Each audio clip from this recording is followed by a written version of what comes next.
Imagine you're standing in a room and someone asks you a question, a simple one. What's the capital of the country 3 over from yours? 10 years ago, you'd have paused, dug through your memory, maybe gotten it wrong, maybe surprised yourself by getting it right. Today, your hand is already moving toward your pocket before you've even finished thinking the question. That pause, that half second of struggle, used to be where your brain got stronger. Now, it barely happens. Here's what nobody tells you. Your brain doesn't get weaker from using tools. It gets weaker from never having to try.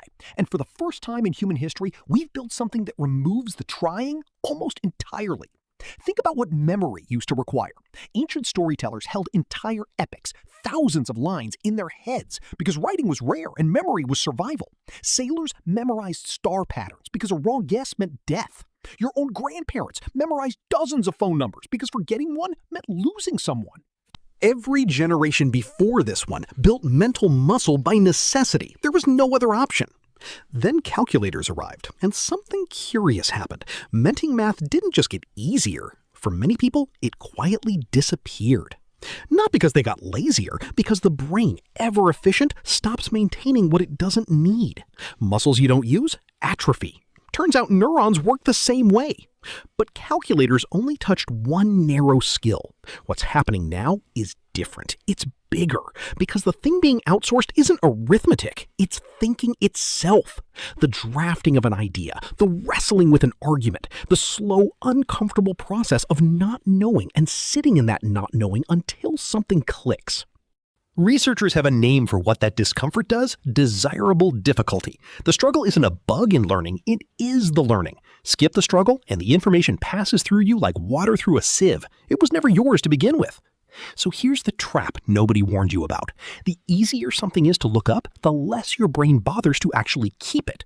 Studies on digital memory have found something almost eerie. When people believe information will be available later, they remember less of it, and instead remember only where to find it. We're not becoming forgetful, we're becoming indexers, librarians of a library we never read. And now imagine that same effect, but applied not to facts, to reasoning, to opinions, to the shape of your own thoughts. What happens when the essay writes itself, when the argument is pre-built, when the answer arrives before the question has even finished forming in your mind? You didn't get smarter, you got faster. Those are not the same thing. Here's the part that should genuinely unsettle you. This isn't a story about laziness, it's a story about efficiency. And efficiency is exactly what evolution optimizes for. Your brain burns huge amounts of energy just existing. Given the choice between struggling to think and letting something else think for you, your brain will, every single time, choose to conserve. That's not weakness. That's 4 billion years of survival instinct working exactly as designed. Which means the danger was never the tool. The danger is that the tool is working exactly as your biology wants it to, and your biology has no idea it's being quietly outsourced into irrelevance.